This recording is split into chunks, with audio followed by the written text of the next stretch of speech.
What's up, family? Welcome back. Today we are in John chapter 18, and the title of that text is Jesus is questioned about his doctrine, starting in verse 1. When Jesus had spoken these words, he went forth with his disciples over the brook Cedron, where was a garden, into that which he entered and his disciples. And Judas also, which betrayed him, knew the place, for Jesus oftentimes resorted thither with his disciples. Verse 1 through 2. The brook Cedron, or Kidron, is mentioned frequently in the Old Testament in 2 Samuel 15:23. The garden is called Gethsemane in the Synoptic Gospels in Matthew 26:36. Entered may suggest that it was a walled garden. Judas then, having received a band of men and officers from the chief priests and Pharisees, cometh thither with lanterns and torches and weapons. Verse 3. A band of soldiers was dispatched to prevent rioting. The officers from the chief priests and Pharisees were the primary arresting officers. Lanterns and torches were needed to track down a suspect hiding in the dark garden. The presence of weapons showed that the arrest party anticipated resistance. Jesus, therefore, knowing all things that should come upon him, went forth and said unto them, Whom seek ye? They answered him, Jesus of Nazareth. Jesus said unto them, I am he. And Judas also, which betrayed him, stood with them. Verse 5. I am he connotes deity. This is shown by the soldiers' reaction in the following verse. As soon then as he had said unto them, I am he, they went backward and fell to the ground. Verse 6. Falling to the ground was a common reaction to divine revelation in Ezekiel 1:28. Then asked he them again, Whom seek ye? And they said, Jesus of Nazareth. Jesus answered, I have told you that I am he. If therefore ye seek me, let these go their way, that the saying might be fulfilled, which he spake, of them which thou gavest me have I lost none. Verse 8 through 9. Jesus' statement summarized chapter 17, verse 12, which harks back to chapter 6, verse 39, and chapter 10, verse 28. Jesus is portrayed as the good shepherd who chose death to save his sheep. Then Simon Peter, having a sword, drew it and smote the highest priest's servant and cut off his right ear. The servant's name was Malchus. Verse 10. Peter's sword was short and could be hidden under his robe in Luke 22:38. The name Malchus, stood only in John, indicates a slave or Arabic origin. Then said Jesus unto Peter, Put up thy sword into thy sheath. The cup which my Father has given me, shall I not drink it? Verse 11. Drink the cup is a metaphor for death. Then the band and the captain and officers of the Jews took Jesus and bound him. Verse 12. Bound is a customary expression in conjunction with arrest or imprisonment in Acts 9:2. And led him away to Annas first, for he was father-in-law to Caiaphas, which was the high priest that same year. Verse 13. Annas, apart from being the father-in-law to Caiaphas, which was the high priest that same year, also had been high priest during AD 6 and 15. He continued to wield considerable influence. Now Caiaphas was he which gave counsel to the Jews that it was expedient that one man should die for the people. And Simon Peter followed Jesus, and so did another disciple. That disciple was known unto the high priest and went in with Jesus into the palace of the high priest. But Peter stood at the door without. Then went out that other disciples, which was known unto the high priest, and spake unto her that kept the door, and brought in Peter. Verse 15 through 16. The other disciples were probably the one Jesus loved. Then saith the damsel that kept the door unto Peter, Art not thou also one of this man's disciples? He said, I am not.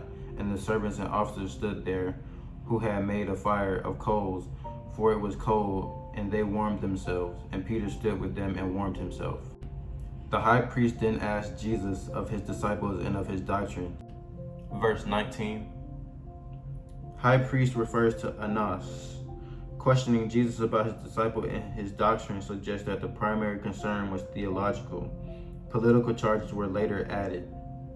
Jesus answered him, I spake openly to the world. I ever taught in the synagogues and in the temple, whither the Jews always resort, and in secret have I said nothing? Verse 20. Jesus' words in secret have said nothing echo God's word in the book of Isaiah in Isaiah 45:19. Jesus did not mean that he never spoke in private with his disciples, but that his message was the same in private as it was in public. He was not leading a conspiracy. Why askest thou me? Ask them which heard me what I have said unto them. Behold, they know what I said. And when he had thus spoken, one of the officers which stood by struck Jesus with the palm of his hand, saying, Answerest thou the high priest so? Verse 22. One of the officers which stood by was probably one of those who helped arrest Jesus. The slapping was like a sharp blow with the flat of one's hands in Isaiah 50, verse 6. The question, Answerest thou the high priest so, may refer to Exodus 22:28. Jesus answered him, If I have spoken evil, bear witness of the evil, but if well, why smitest thou me?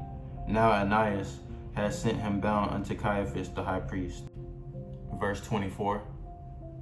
Before Jesus could be brought to the Roman governor, charges had to be confirmed by the official high priest Caiaphas in his function as chairman of the Sanhedrin. And Simon Peter stood and warmed himself. They said therefore unto him, Art not thou also one of his disciples? He denied it and said, I am not. One of the servants of high priest, being his kinsman, whose ear Peter cut off, said, Did not I see thee in the garden with him?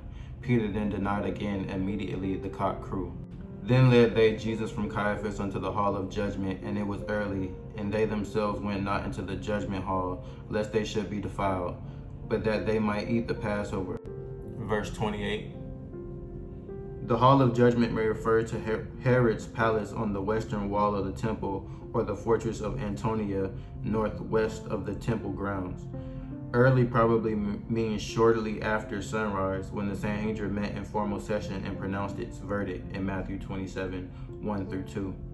The reference to Passover may mean the entire feast of unleavened bread, which lasted 7 days.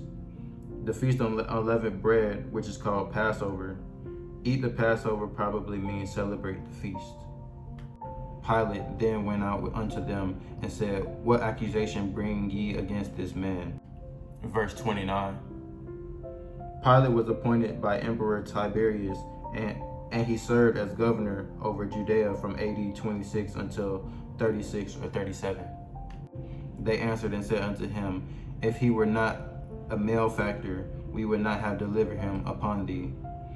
Then said Pilate unto them, Take ye him and judge him according to your law. The Jews therefore said unto him, It is not lawful for us to put any man to death. Verse 31. Pilate was not interested in judging internal Jewish disputes. The Sanhedrin did not have the power of capital punishment, that the saying of Jesus might be fulfilled which he spake, signifying what death he should die. Verse 32. Crucifixion horrified Jewish sensibilities. If Jesus had been put to death by the Sanhedrin, he would have been stoned, the method of execution for blasphemy in Leviticus 24:16. Then Pilate entered into the judgment hall again and called Jesus and said unto him, Art thou the king of the Jews? Verse 33. King of the Jews had political overtones. Pilate's question aimed at determining whether Jesus was a threat to Rome's imperial power. Jesus answered him, saying, Thou this thing of thyself, or did others tell it to thee of me? Pilate answered, Am I a Jew? Thine own nation and the chief priests have delivered thee unto me. What hast thou done? Jesus answered, My kingdom is not of this world. If my kingdom were of this world, then would my servants fight, that I should not be delivered to the Jews? But now is my kingdom not from hence. Verse 36. Jesus' description of his kingdom echoes passages in Daniel 2. Verse 44. Pilate therefore said unto him, Art thou a king then? Jesus answered, Thou sayest that I am a king. To this end was I born, and for this cause came I into the world, that I should bear witness unto the truth. Everyone that is of the truth heareth my voice. Pilate said unto him, What is truth? And when he had said this, he went out again unto the Jews and said unto them, I find in him no fault at all. Verse 38. Ironically, the man charged with determining truth in the matter glibly dismissed the relevance of truth in the presence of the one who is truth incarnate. Pilate's comment may reflect disillusionment, if not bitterness, in a pragmatic viewpoint. Pilate exonerated Jesus 3 times, but Jewish pressures convinced him to press the persecution. But ye have a custom that I should release unto you one at the Passover. Will ye therefore that I release unto you the King of the Jews? In verse 39. The Passover refers to the entire feast. Then cried they all again, saying, Not this man, but Barabbas. Verse 40. Barabbas means the son of the Father. Ironically, people wanted Barabbas released rather than the true son of the Father, Jesus. This robber was an insurrectionist or domestic terrorist, perhaps engaged in zealot-style political extremism in Mark 15:7.